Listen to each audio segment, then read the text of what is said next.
이해하게 갈래 중 서사 갈래를 배우기 위한 작품으로 황석영의 삼포 가는 길을 함께 살펴보도록 하겠습니다. 지금 보여드리는 이 학습지는 제가 설명 더보기란에 이 학습지가 업로드된 제 블로그 게시물 주소를 링크해 두도록 하겠습니다. 필기의 편의성을 돕기 위한 거니까요. 만약 인쇄를 할 수 없는 상황이시면 작품 본문에 정리하시면서 보시면 될 거예요. 이 작품을 이해하기 위해서는 작품의 시대적 배경을 아는 것이 굉장히 중요하기 때문에 이것부터 먼저 이야기하고 들어갈 예정인데요. 나는 너무나 마음이 급해서 이건 건너뛰겠다 하시면 타임라인을 참고하셔서 내용을 보시면 될 것 같습니다. 하지만 웬만하면 배속을 빠르게 해서라도 꼭 내용 전체를 들어주시면 좋을 것 같아요. 이야기를 듣는다 생각하시면서 시대적 배경을 같이 이해해 봤으면 좋겠습니다. 그러면 설명 시작할게요. 작품의 시대적 배경이 되는 이 시기는요. 1960년에서 1970년에 해당이 돼요. 이 작품이 발표된 건 1973년이었고요. 이 시기의 키워드는 뭐였냐면요. 급속히 진행되었던 산업화, 도시화 이런 거였습니다. 이 시기를 배경으로 하고 있는 문학 작품들이 많이 창작이 되었기 때문에요. 이 시기의 특징을 잘 이해해 두시면 동일한 시대를 배경으로 하는 작품들이 나왔을 때 조금 더 친숙하게 접근하실 수 있을 거예요. 방금 말씀드렸듯이 산업화는요. 1960년대에서 1970년대까지 급속하게 진행이 되게 되는데요.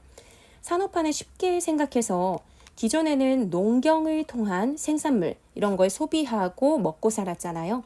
그랬던 농촌 사회가 이젠 공장, 기계를 중심으로 물건을 생산해내는 것에 의존하는 비중이 커지면서 사회 전체, 경제 이런 것들을 운영하는 방식이 변화되어 가는 과정이라고 생각을 하시면 돼요. 그런데 이 과정에서 문제가 생기죠. 농촌과 도시를 균형 있게 발전시켜야 하는데 그렇게 하지 못했고요. 농촌을 희생시키는 방향으로 진행되었다는 거예요. 도시를 발전시키면서 많은 공장들이 지어지고요. 노동력을 극대화하면서 지금은 상상할 수 없을 정도로 열악한 환경에서 노동을 하게 됩니다. 노동력을 극대화했다는 건 뭐냐면요. 우리가 갖고 있는 기존의 어떤 자본이라든지 아니면 자원이라든지 이런 게 많지 않은 상태로 6.25에 의해서 다 황폐화된 우리나라를 뭔가 복구시키는 그 과정 속에서 있는 건 사람밖에 없었어요. 그러니까 사람이 최대한 자신의 노동력을 다 갈아 넣는 거죠. 그럼 임금도 많이 받지 못해요. 그냥 일하라고 하면은 진짜 새벽부터 일어나서 밤 늦게까지 별 보고 퇴근하는 그런 과정을 그냥 기꺼이 감수해야 되는 거예요. 그렇기 때문에 이런 상황에서 월급도 정말 쥐꼬리만큼 받는 그 상황에서 노동자들이 기본적으로 삶을 유지하려면 밥은 먹어야 되잖아요. 그런데 그 밥값이 너무 비싸면 안 돼요. 그럼 밥을 제대로 못 먹어서 일도 못 하거든요. 밥의 주된 재료가 되는 쌀값이라든지 이런 것들을 강제로 떨어뜨려야 합니다. 그런데 농촌에서 농사를 짓는 사람들은 삶이 여유로운 가운데 봉사활동하는 게 아니잖아요. 가을에 추수하면 그걸로 갚을게요 라고 약속하고는 미리 돈을 빌려요. 그래서 비료값이나 아니면 농기계 대여비 이런 것들을 미리 빌린 돈으로 충당하고 농사를 지은 다음에 추수한 뒤 갚는 거거든요. 그런데 나라에서 저고가 정책을 펼치면서 곡식의 가격을 무조건 낮게 싼 값에 팔아야 하는 거예요. 그러면 농민들은 빌린 돈을 갚을 수가 없겠죠. 그래도 하던 게 농사일이라고 어떻게든 꾸역꾸역 버티며 하려고 하다 보니 계속 빚만 지게 됩니다. 그러다가 나중에 결국은 몰락하게 되죠. 이렇게 농촌은 황폐화되게 됩니다. 몰락한 농민들, 농촌에서는 할 일이 마땅치 않은 청년들, 이런 사람들은 일자리를 찾아 농촌에서 도시로 대규모 이농이 진행되게 되는 거죠. 농촌에서 도시로 이동하는 걸 이렇게 이농이라고 하는데요. 그렇게 많은 사람들이 도시로 가게 되다 보니까 기존의 농촌 사회는 해체되게 됩니다. 제대로 원래의 모습을 유지하지 못하게 되는 거죠. 일할 사람도 별로 남지 않게 되고요. 이런 상황에서 텔레비전에서는 막 수출이 얼마 달성이 됐다, 한강의 기적이다, 6.25로 인해 황폐화됐던 조국이 이렇게 빠른 시간에 다 복구가 되고 있다. 막 이런 게 막 나와요. 그러니까 계속해서 더 많은 사람들이 도시로 가게 되죠. 아, 도시로 가는 게 답이다. 농촌에 계신 부모님이나 남은 식구들을 먹여 살리는 걸 내가 해야지 하는 희망을 품고 사람들이 도시로 오기 시작해요. 그런데 도시에는 이들이 머물 집이 막 대기하고 있을까요? 아니죠. 여러분이 농촌에 있다가 도시로 일하러 가게 되면 집 문제부터 해결해야 할 거 아니에요. 집을 살 돈이 당연히 없을 거고요. 그러면 새 들어 살게 됩니다. 월세가 계속 나가죠. 당연히 돈을 모으기 어렵습니다. 그리고 이들을 위한 인간적 대접도 잘 안 해줬어요. 일하겠다고 모여드는 노동 꿈나무들이 많았거든요. 돈 있는 공장 경영자들은요, 정말 말도 안 되는 열악한 환경에서 일을 시키고 돈도 제대로 주지 않았어요. 그리고 여기에 항의하거나 시키는 대로 하지 않으면 그냥 기계 부품 갈아치우듯이 갈아치워지는 그런 상황이었기 때문에, 그러니까 쉽게 잘리는 거죠. 그래서 자신의 목소리를 내기도 쉽지 않았습니다.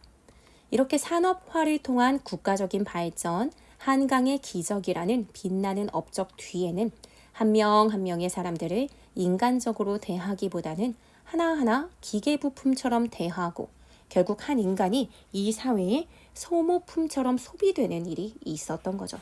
이러한 현상을 인간 소외 현상이라고 합니다. 우리가 물질적으로 풍요를 누리고 잘 살아가는 건 사실 인간을 위한 것이어야 하는데 물질적 풍요를 위해 인간이 오히려 배척되는 거죠. 우선순위가 달라져 버린 거예요. 물질, 부. 그래서 지금 당장 돈을 버는 것, 일을 하는 것. 이것이 먼저 우선순위가 되다 보니 인간 한 명 한 명에 대한 어떤 개성을 존중하거나 그 사람의 사연에 귀 기울여주거나 그러지 않는 거예요. 물론 여기서 자본가나 돈이 많은 사람들, 산업화의 빛을 누리는 이들은 제외가 되겠죠. 여기에 지금 인간 소외 현상에 막 나 괴로워 이 현실 속에서 힘들어하는 그런 존재들은 아닐 거예요. 돈 많은 사람들은. 그런데 산업화의 이 번쩍번쩍이는 빛에서 소외되어 버리고 사회의 주된 흐름에서 소외된 채 살아가야 되는 인간들. 이런 인간들이 바로 노동자, 힘겹게 살아가는 존재들, 농촌에서 도시로 내몰린 존재들이라고 생각하시면 됩니다. 이렇게 살아가는 이들은요, 그나마도 막 소외되어 살아가는 이들은 그나마도 제대로 된 일자리를 구하지 못하면요, 그냥 그때그때 일자리 생기는 곳을 찾아 헤매며 정처 없이 정해진 곳 없이 뜨내기 신세가 되어서 돌아다녀야 했어요. 그러다가 이런 순진한 사람들이 노리는 사기꾼 같은 사람들을 만나면 인생의 쓴맛을 보기도 했고요. 그러니까 이렇게 산업화라는 시대의 물결 속에서 도시로 내몰리게 되면서 사람들은 본래 살던 곳에 끈끈한 따뜻한 그 공동체 사회의 따뜻한 면들, 그래서 막 옆집 숟가락 개수까지 다 안다고 했던 그런 끈끈한 이웃들이 있던 곳을 등지고 도시로 온 뒤 인생의 고단함을 제대로 맛보게 됩니다. 그러면 내 주변에 보이는 사람들, 사실 다 낯선 사람들, 처음 보는 사람들이잖아요. 고향을 떠나서 새롭게 자리 잡은 곳이 도시니까요. 그럼 그 사람들이 다 나에겐 경계해야 되는 대상이자 낯설고 두려운 대상이었겠죠. 예전처럼 내 걸 다 나누고 속내를 다 털어놓았다가는 호구 오브 호구가 될 거니까요. 막 글로벌 호구처럼 막 진짜 내 모든 거 다 빼앗기고 그럴 수도 있어요. 만만한 그런 사람이 되는 거죠. 무조건 사람과 사람 사이에 벽을 세우고 거리를 둬야겠다. 그래야 내가 다치지 않지. 이렇게 생각하게 돼요. 그러다 보니 과거에 끈끈했던 공동체 사회는 해체되게 됩니다. 삭막하고 각박하고 어디 하나 내 마음을 좀 기대고 그럴 곳이 없어지는 거죠. 그리고 그러한 현실 속에서 당장 내가 먹고 살기 위해 이기적인 삶을 살 수밖에 없게 되고요. 각박해지고 누군가에게 사기를 치거나 아니면 내가 사기를 당하거나 임금에 체불을 하거나 고용주의 부당함에 맞서는 노동운동을 했다가 어디 일을 못하게 되거나 아니면 감옥에 가거나 어쨌든 각종 사회 문제들이 이때 많이 생기게 됩니다. 각종 사회 문제. 굉장히 살기 힘들었던 시기라고 생각하시면 되죠. 이러한 당시의 사회상이 아주 잘 녹아있는 작품이 바로 산포 가는 길입니다. 배경 이야기를 좀 길게 하긴 했지만 이러한 부분들을 잘 이해해야 작품의 장면이 더 의미 있게 와닿을 수 있을 것 같아서 설명해 드렸습니다. 그러면 이러한 시대적 배경을 바탕으로 작품을 이해해 보도록 할게요. 그러면 작품 설명을 시작하도록 하겠습니다. 제목이 산포 가는 길이죠. 그러면 산포라고 하는 곳이 어떤 곳일까 하고 좀 궁금해 하셔야 되고요. 보통 제목이 이렇게 산포 가는 길? 그 길에서 뭘 했다는 거야? 길이 도대체 여기서 뭔데? 나 지금 산포 가는 길이야 라고 또 얘기하면 왜 가는데? 뭐 이런 것도 생각할 수 있잖아요. 그러니까 산포라는 곳이 어떤 곳인지, 그 길에서 무엇을 하는지, 아니면 그곳을 왜 가는 것인지 좀 궁금해하면서 내용을 봐주셔야 되고요. 아까 말씀드린 시대적 배경을 참고해서 내용을 봐주시면 당연히 좋습니다. 그러면 함께 보도록 할게요. 소설의 시작 부분이에요. 단편 소설이라서 전체를 다 수록해 놓지는 않았지만 전체가 수록된 느낌으로 수록되긴 했어요. 중간중간 중략된 부분들이 존재하고요. 한번 같이 볼게요. 영달은 어디로 갈 것인가 궁리해보면서 잠깐 서 있었다. 인물이 지금 나오죠? 등장인물이 한 명 나오는구나. 그럼 이 인물은 어떤 인물일까? 라고 생각을 해주시면 될 거예요. 한 명의 인물이 나온다. 라고 이제 봐주시고, 이 영달이라고 하는 인물은 어디로 갈 것인지 궁리하고 있대요. 그러면 뭔가 내가 지금 어디로 가야 되지 하는 방향성이 명확하게 있는 사람은 아닌 것 같아요. 그래서 길 위에 서 있는 거겠죠. 새벽에 겨울바람이 매섭게 불어왔다. 어디로 갈지 지금 방향을 못 잡았는데 지금 겨울바람, 그것도 새벽은 더 춥잖아요. 새벽에 겨울바람이 매섭게 불어오는 상황이니까 뭔가 고민을 재촉하듯이 빨리 뭔가 결정은 해야 되는데 결정을 하지 못하는 춥고 그런 상황을 이제 보여줘요. 밝아오는 아침 햇볕 아래 헐벗은 벌판이 드러났고 곳곳에 얼어붙은 시냇물이나 웅덩이가 반사되어 빛을 냈다. 바람소리가 먼 데서부터 몰아쳐서 그가 서 있는 창공을 베면서, 꼭 마치 바람의 칼인 것처럼 표현을 했죠. 그가 서 있는 허공, 하늘을 샥 베면서 지나갔대요. 굉장히 좀 차갑고 날카로운 바람인 거죠. 그러니까 지금 겨울바람이 매섭게 부는데 그 매서운 바람이 마치 칼 같아. 너무 추운 거죠. 가지만 남은 나무들이 수십여 그루씩 들판가에서 바람에 흔들렸다. 그러니까 바람이 너무 세게 부니까 이 가지만 남은 나무들도 막 흔들리게 됩니다. 그러니까 이런 부분들을 통해서 지금 배경을 좀 알 수 있어요. 우리 소설에서는 시대적 배경이든 계절적 배경이든 공간적 배경이든 그것들이 하고 있는 나름의 역할들이 존재하기 때문에 얘네들은 또 그래도 신경 써서 좀 봐주시는 게 좋은데요. 지금 여기 표시된 어떤 배경의 특징들은 다 좀 춥고 황량하고 그런 겨울의 모습을 보여줍니다. 춥고 황량한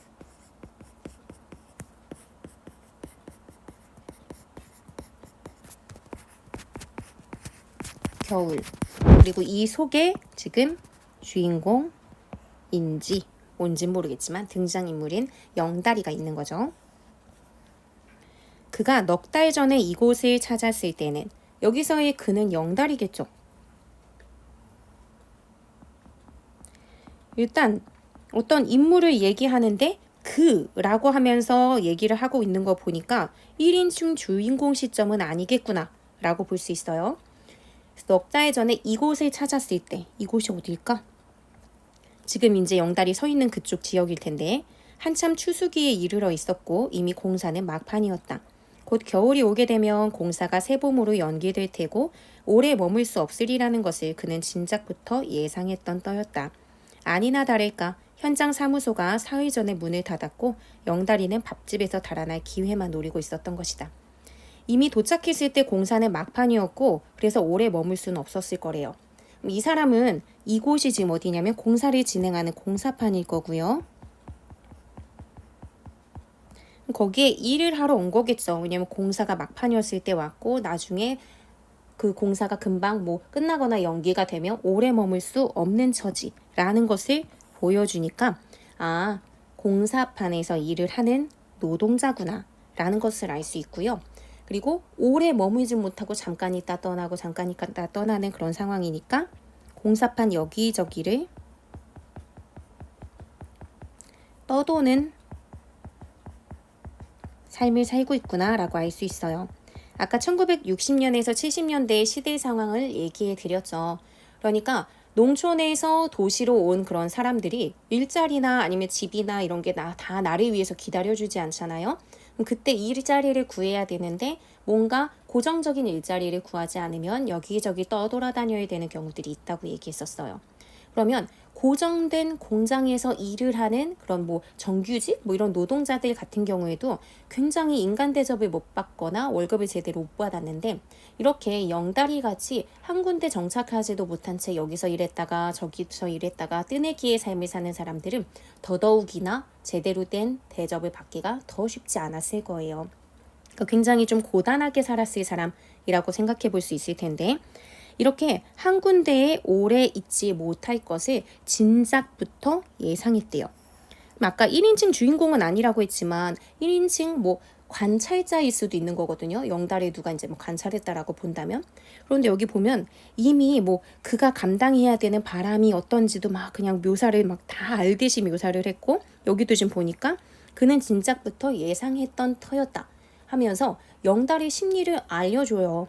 그래서 영다리는 밥집에서 달아날 기회만 노리고 있었던 것이다. 이런 것처럼 말이죠. 이런 부분으로 봤을 때 영달의 심리를 다 꿰뚫듯이 알려주고 있으니까 이거는 무슨 시점을 사용한 작품이라고 볼 수 있을까요?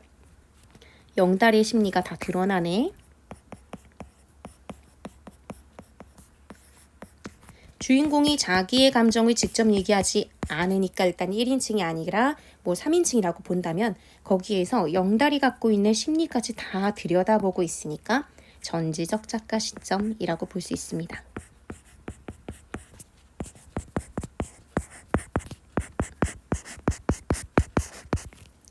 그리고 우리 지금 여기 나와 있는 정보들을 바탕으로 봤을 때 영달이라고 하는 인물은 한 군데서 고정적으로 일하는 사람이 아니구나.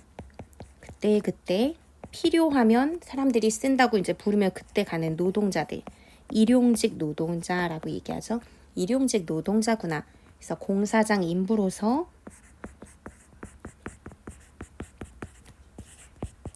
살아가는 사람이구나 라는 것을 알 수 있고요. 한 군데 정착하지 못하고 한 군데 오래 머물지 못하고 여기저기 다니잖아요. 우리 이런 걸 뜨내기라고 해요. 되게 삶이 불안정하겠죠? 뭔가 어떤 계획을 세우기도 어렵고 당장 내가 어떻게 될지 모르니까 그리고 정착하지 못하는 좀 불안정한 삶을 살고 있습니다. 그렇게 본다면 지금 보면 어디로 갈 것인가 궁리를 하면서 서 있어요. 어디로 가야 될지도 모르겠어. 지금 이곳에서 일하다가 이곳에 일자리가 떨어져 버렸으니까 일자리가 있는 곳으로 찾아가야 되는데 지금처럼 알바 천국이 있거나 뭐가 있거나 해서 어디에 일자리 있어요 하고 알려주는 것도 아니고 발품 팔아서 다 돌아다녀야 된단 말이에요. 그러니까 당장 내가 어떻게 살아야 될지 어떤 삶의 목표라든지 방향성 이걸 상실한 인물이구나 라고 알 수 있어요. 어떤 방향성을 갖고 살 수 있는 인물이 아닌 거죠.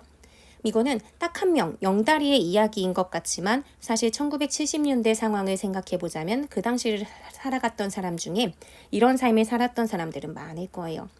지금 당장 일할 자리도 없어서 어디로 갈까 헤매는데 바람은 매섭게 불어오고 막 창공을 휙 베면서 지나간단 말이에요. 혹독한 1970년대의 시대 현실, 그 상황을 이 계절적인 배경이 잘 보여주고 있고요. 그러면서 정말 이렇게 일자리 없는 사람들은 현실을 하루하루 살기가 굉장히 힘겹겠구나. 살아가기 힘겨운 현실 상황이겠구나 라는 것을 알 수 있죠.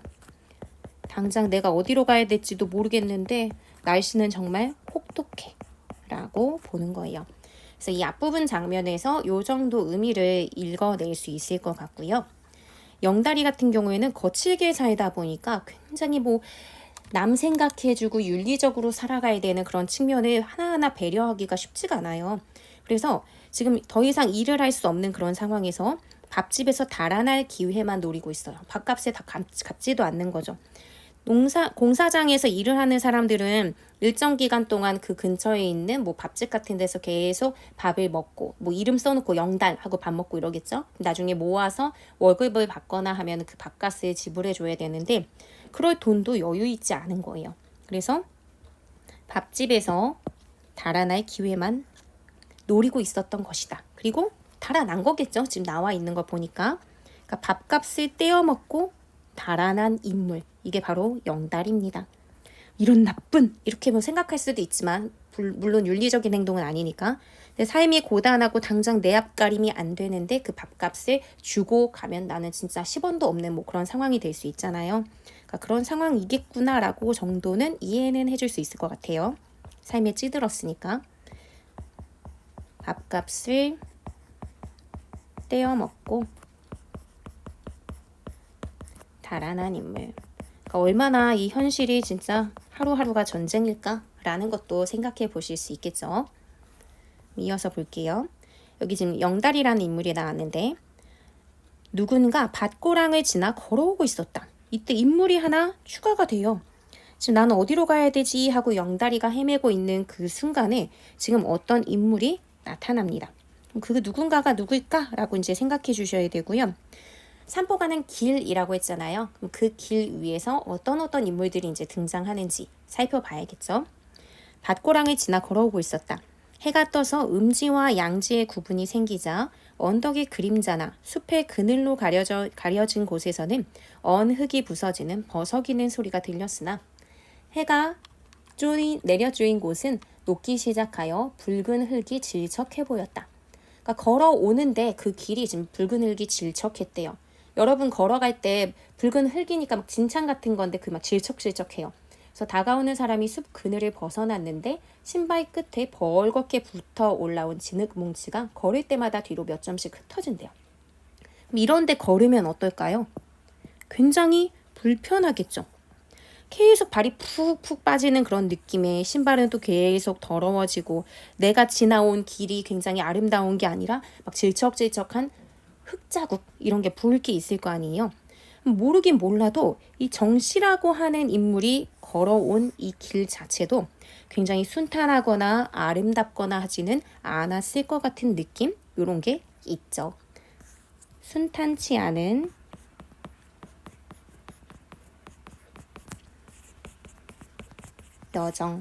여정이라고 하면 뭐 여행길 어떤 걸 뭐 가는 길이라고 생각을 해주시면 되는데 뭔가 걸어온 길이 순탄하지 않았겠구나라는 것을 알 수 있습니다. 근데 이 사람이 누구냐면요. 뒤에 보면 알겠지만 정씨예요. 여기 정씨라고 나와 있어서 미리 지금 그림에는 정씨라고 되어 있습니다. 어쨌든 내용을 보시면요. 그는 길가에 우두커니 서서 담배를 태우고 있는 영다리 쪽을 지금 영다리 같은 경우에는 내가 어디로 가야 되지 하고 막 궁리를 하고 있으니까 막 담배 피면서 지금 심란하겠죠. 이 영다리 쪽을 보면서 왔다. 그는 키가 훌쩍 크고 영다리는 작달막했다. 좀 키가 작았다는 얘기죠. 그는 팽팽하게 불러오른 맹꽁이 배낭을 한쪽 어깨에 느슨히 걸쳐매고 머리에는 개털 모자를 귀까지 가려 쓰고 있었다. 대충 어떤 비주얼인지 상상이 가게 해주죠. 여기서의 그는 정씨를 얘기하는 걸 거고요. 이런 모습으로 나타났구나라는 것을 알 수 있습니다. 여기는 정씨의 외양을 묘사하는 부분. 소설에서는 어떤 인물을 설명할 때 말로 직접 얘는 착하다 또는 뭐 가난하다, 넉넉하지 않다 이렇게 얘기할 수도 있는 거고요. 아니면 여기에서 그냥 뭔가 걸어가는데 팽팽하게 불러오른 거니까 얘도 뭔가 정착할 곳이 없이 온갖 살림을 이고 지고 메고 다니는 사람이겠구나라는 것도 알 수 있고 이 추운 날 개털 모자를 가려 쓰고 있다 라고 하면 뭐 돈이 넉넉하지는 않겠구나 뭐 요 정도는 예측해 볼 수 있을 거예요. 어쨌든 이 부분에서는 이제 정씨라고 하는 인물이 등장합니다. 그러니까 소설의 앞부분에서 앞으로 쭉 우리가 이야기를 읽을 때 알아야 되는 인물들이 소개되고 있구나라고 생각을 해주시면 돼요. 그리고 이 중략 부분 줄거리 볼게요. 이제 이 둘은 처음에는 이제 서로 모르는 사이인데 완전히 모르는 사이는 또 사실 아니었어요. 같이 공사장 인부로서 일하다가 얼굴은 본 적이 있는 사이거든요. 어쨌든 영달이 여기서 이제 공사장 인부였죠. 아까 봤던 뜨내기. 공사가 중단되자 밀린 밥값을 주지 않고 달아났다가 길에서 우연히 정씨를 만난다. 그 정씨는 교도소에서 나와 고향인 산포로 가고 있다. 교도소로 갔다는 것으로 보아 어쨌든 삶이 순탄치 않았겠구나라는 것을 충분히 예측을 해볼 수 있겠죠. 아까 막 이 당시에 각종 사회 문제, 범죄 이런 것들도 있다고 했었는데 그런 측면도 생각해 볼 수 있을 거예요. 지금 생략이 조금 되어 있긴 한데 정 씨도요. 교도소에서 나오자마자 산포로 간 건 아니었어요. 교도소에서 각종 뭐 공사를 할 때 필요한 기술 같은 것들을 많이 배웠었기 때문에 교도소에서 나왔다가 영다리처럼 공사장 여기저기 일을 하면서 돌아다녔었어요. 근데 그것에 너무 지치고 힘들었기 때문에 내 고향 산포로 돌아가야지라고 생각하면서 산포로 가는 길이었습니다. 그러니까 영다리 같은 경우에는 지금 뭐 삶의 방향성도 상실했다, 어디로 가야 될지 모르겠다라고 하는 거라면 정 씨의 경우는 삶 자체가 순탄한 삶은 아니었지만 그래도 나름대로는 산포라고 하는 목적지를 갖고 있구나라고 생각하시면 돼요. 그래서 이들이 같이 가는 길에 처음에는 좀 서먹서먹하고 경계도 하고 그러다가 나중에 이제 이 길을 가면서 점차 대화를 하고 친해지게 됩니다. 그래서 함께 길을 걷던 그들은 이제 배도 고프고 하니까 국밥집에 들렀고요. 그 국밥집에서 이제 주인에게 우리 국밥집에 있던 술시 중 들던 백화라는 여자가 도망쳤어요. 뭐 이런 얘기도 듣게 돼요. 어쨌든 여기까지 봤을 때 영다리와 정 씨는요. 길을 가다가 이제 우연히 만나게 될 건데요. 그걸 보기에 앞서서 지금 일단 나와 있는 정보를 바탕으로 정 씨에 대한 어떤 인물 특징도 정리하고 넘어갈게요. 정 씨라고 하는 인물은 교도소에서 나온 뒤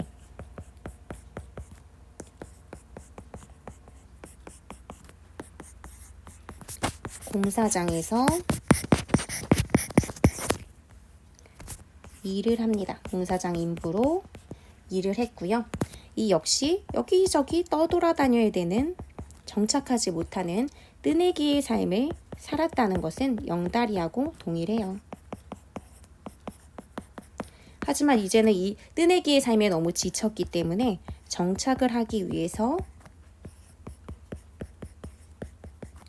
고향으로 가는 중인 거죠.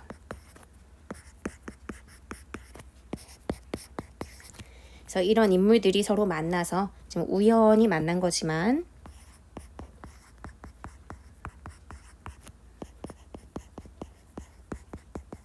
서로 다른 곳에서 온 거죠. 지금 영다리 같은 경우에는 자기가 일을 하던 곳에서 왔고 정 씨의 경우도 자기가 일을 하던 곳에서 이제 왔을 거예요. 그래서 여기서 우연히 이제 다시 만나게 되는 거죠. 그러니까 처음에는 좀 심리적인 거리감 이런 것도 느꼈어요.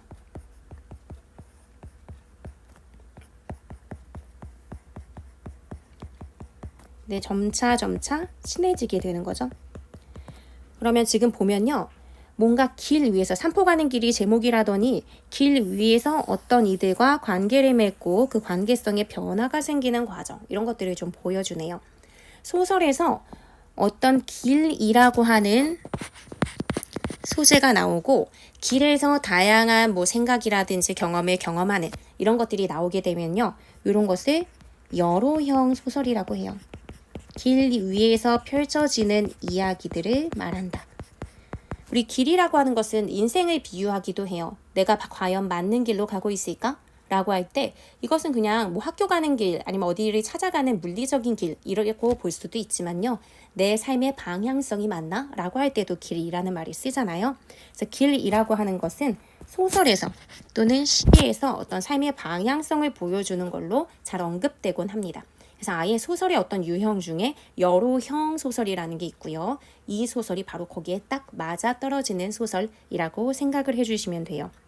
계속해서 볼게요. 작년 겨울에 어디 있었어? 이제 같이 밥 먹고 하면서 얘기를 나누죠. 들고 있던 국그릇을 내려놓고 영다리는 언제요? 하고 나서 작년 겨울이라고 이제 다시 얘기를 하자 껄껄 웃기 시작했다. 왜 껄껄 웃을까요? 좋았지 라고 하면서 그러니까 뭔가 좋았던 기억을 떠올리는 건가? 라고 볼 수 있겠죠.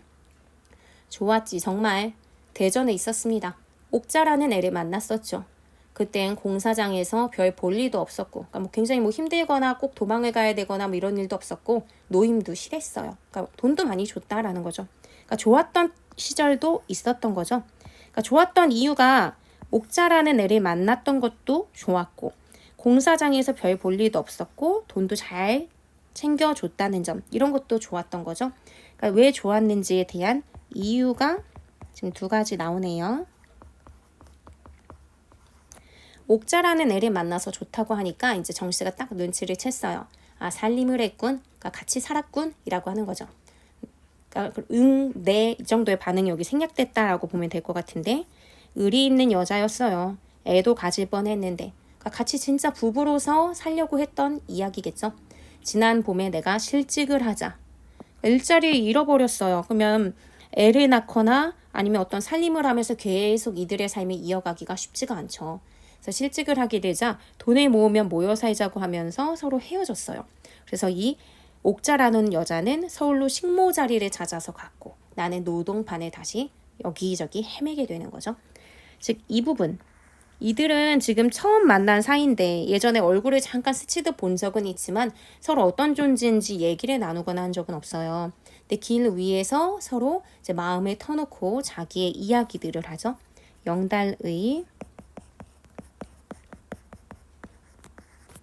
개인사를 얘기합니다. 이들의 개인적인 어떤 개인사 같은 경우는 밝고 아름다운 거 없어요. 거의 대부분 아픔을 갖고 있는 그런 이야기들이기 때문에 들으면 괜히 마음이 아프고 괜히 불쌍하고 연민의 정도 느끼게 되죠. 근데 그 연민의 정을 지금 다 비슷한 처지예요. 사실은 이들 모두 서로 힘들게 살아가는 인간 유형들이니까. 그러니까 이들끼리 서로 너도 나랑 다르지 않구나 하면서 마음을 서로 나누고 점점 가까워지는 모습을 계속 보게 될 거예요. 그러니까 각박하고 힘든 현실 속에서 자신들과 비슷한 처지의 사람들을 만나면서 인간적인 감정을 나누게 되는 그런 모습이 이 작품에선 굉장히 중요해요. 그래서 그 부분들은 다 체크를 해드릴 거고요. 그것들이 문제화되어서 나오기에 딱 좋아요. 선지로 밑줄 쳐놓고 뭐 공통된 성격이 아닌 것은 아니면 뭐 유대감이나 연대감, 사람들 사이 어떤 정서의 교류 이런 걸 드러낸 게 아닌 걸 찾기 뭐 이렇게도 잘 나오기 때문에 여러분들이 그런 부분들은 신경 써서 봐주시면 좋을 것 같습니다. 계속해서 이어서 볼게요. 그래서 그 옥자라는 여자는 식모자리를 구해서 떠나갔대요. 하지만 우리 같은 떠돌이가 그러니까 자신들의 현실이 어떤지 잘 알고 있죠. 우리 같은 떠돌이, 정착하지 못하는 떠돌이가 언약 따위, 약속 따위 지킬 수 있나요? 우리는 다시 만나기 쉽지 않다는 걸 이미 알아요. 라는 거죠. 너무 좀 맴짓이죠, 맴짓. 그래서 여기 보면 이들은 다시 만나지 못한다는 걸 압니다. 왜냐하면 가난해. 고정된 일자리가 없어서 정착을 못해. 그러니까 가난하고 그래서 정착을 못하니까 약속도 못 지켜. 근데 우리 같은 떠돌이가 뭐 약속 따위 지킬 수 있을까요? 하면서 나 스스로를 굉장히 낮잡아 보면서 이야기를 하죠. 그런 걸 자기 스스로 비웃는다. 그래서 자조라고 얘기하거든요. 그러니까 자신의 상황에 대한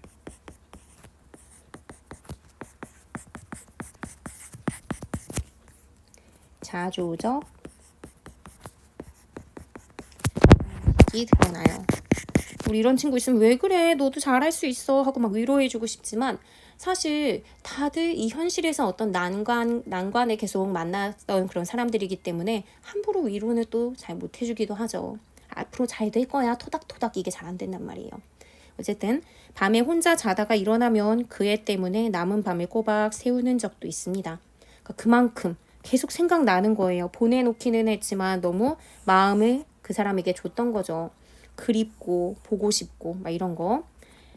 그 애 때문에 밤을 꼬박 새우는 것은 잊지 못해서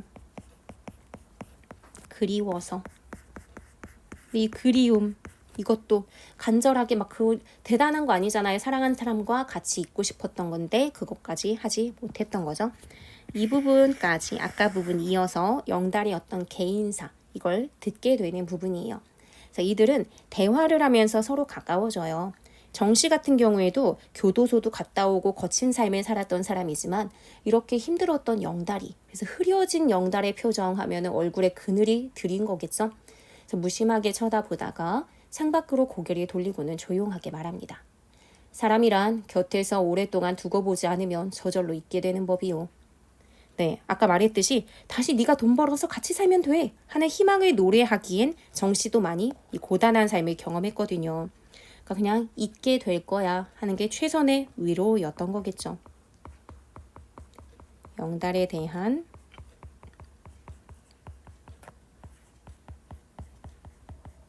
위로를 해줍니다. 이렇게 이들은요, 처음엔 조금 경계하기도 하고 거리감도 느꼈지만 서로의 마음을 터놓는 대화를 통해서 심리적으로 가까워져요.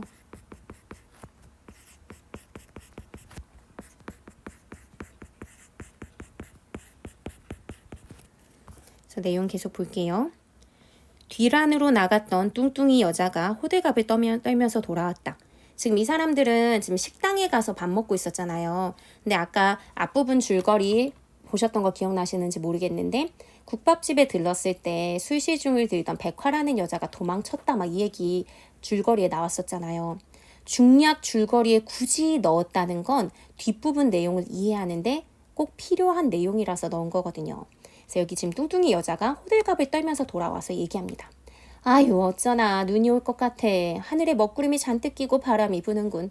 이놈의 두상이 꼴에 도중에서 가다 말고 돌아올 게 분명하지. 정씨가 뚱뚱보 여자의 계속될 수다를 막았다.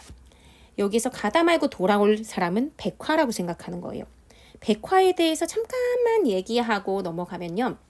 백화라고 하는 인물은 18살 소녀 때 아까 앞부분 시대적 배경 얘기한 것처럼 농촌에서 서울로 올라와요. 우리 가족을 위해서 뭔가 먹여 살릴 수 있지 않을까라는 생각에 희망을 품고 오죠.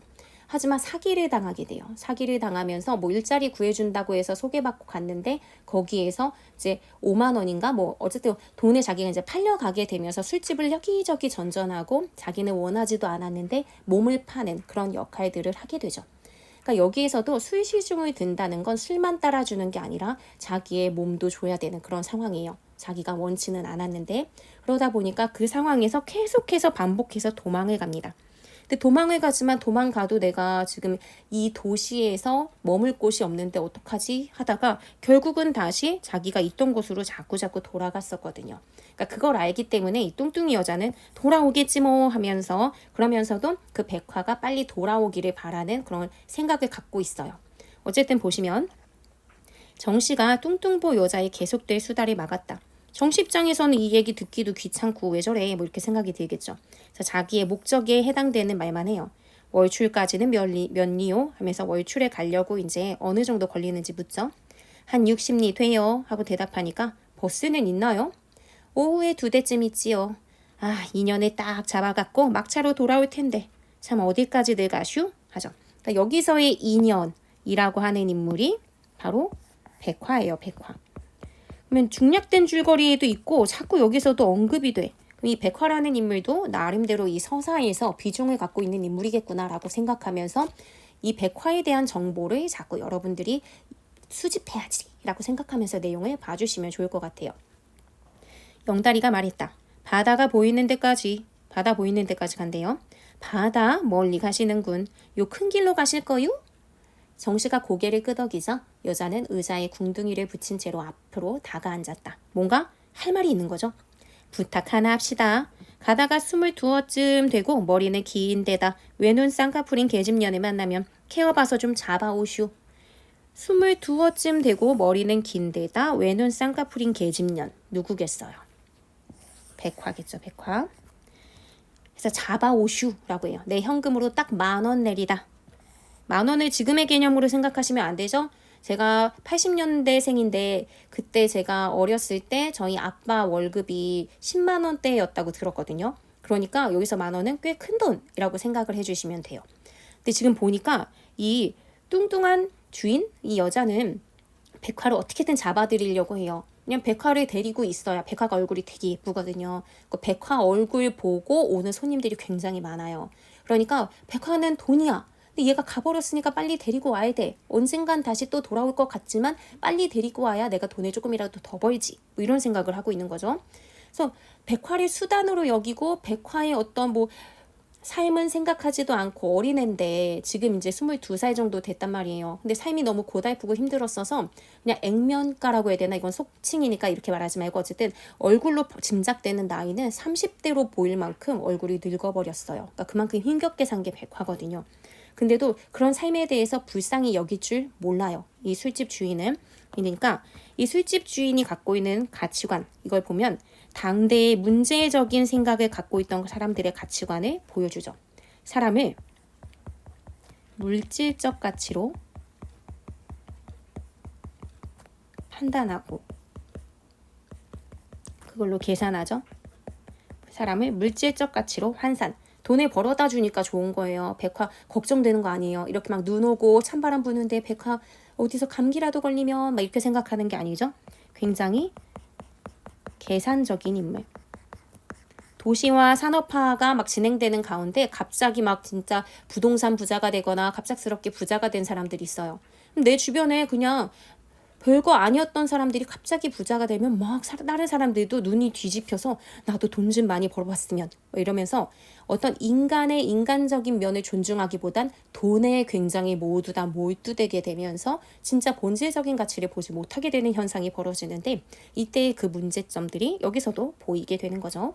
어쨌든 정 씨가 빙그레 웃었다. 영다리가 자신 있다는 듯이 기세 좋게 대답했다. 그렇게 하슈. 대신에 꼭 10,000원 내야 합니다. 라는 거죠. 야, 사람을 그렇게 돈으로 교환하면 안 되지요. 막 이렇게 얘기하지 않아요. 다 비슷한 사람들이에요. 이 현실 속에서 척박하고 거치게 살았기 때문에 10,000원이 생길 일이 있으면 아이고 좋다. 이렇게 생각하는 거죠. 그랬더니 내다 뿐이요. 이에서 하룻밤 푹 묵었다 가시구려. 좋았어. 그들은 일어났다. 문을 열고 나오는 그들의 뒷덜미에다 대고 여자가 소리쳤다. 머리가 길고 외눈 쌍꺼풀이에요. 잊지 마슈. 하고 얘기하죠. 해가 낮은 구름 속에 들어가 있어서 주인은 누런 색안경을 통해서 내다본 것처럼 뿌옇게 보였다. 바람이 읍내의 심장로 한복판에서 회오리 기둥을 곤두세우고 있었다. 전반적으로 진짜 황량하죠. 바람이 적당히 부는 게 아니라 어마어마하게 불어요. 바람이 읍내의 신장로 한복판에서 회오리 기둥을 곤두세우고 있다. 그들은 고개를 쳐박고 바람이 너무 많이 부니까 얼굴에도 막 흙먼지 날리고 이럴 거 아니에요. 우리 바람 불면 진짜 옷깃을 여미고 고개 확 숙이고 가죠. 그 장면이에요. 그래서 신장로를 따라서 올라갔다. 영다리가 담배 한 갑을 샀다. 들판을 스치고 지나가는 바람 소리가 날카롭게 들렸다. 여전히 황량한 날씨 이런 것들을 보여줍니다. 그들이 마을 외곽에 작은 다리를 건널 적에 성긴 눈발이 날리기 시작하더니 허공의 차츰 흰색이 빡빡해졌다. 눈까지 지금 많이 내리기 시작해요. 일단 이런 부분들을 봤을 때 바람이 막 불어. 초반에 시작할 때도 이런 분위기를 조성해 줬잖아요. 굉장히 황량하고 스산한 분위기. 순탄치 않을 여정. 이들의 어떤 앞길이 그렇게 막 희망적이진 않겠구나 라는 것을 보여주죠.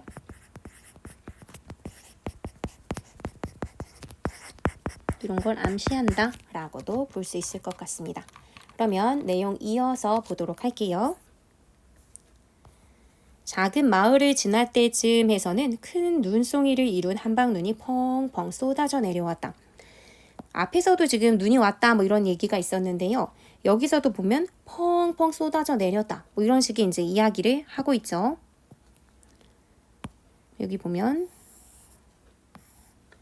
그러면 눈이라고 하는 것이 이들에게 보통은 이제 시련 이런 식의 느낌일 텐데 여기 보면 조금 성격이 다른 부분이에요.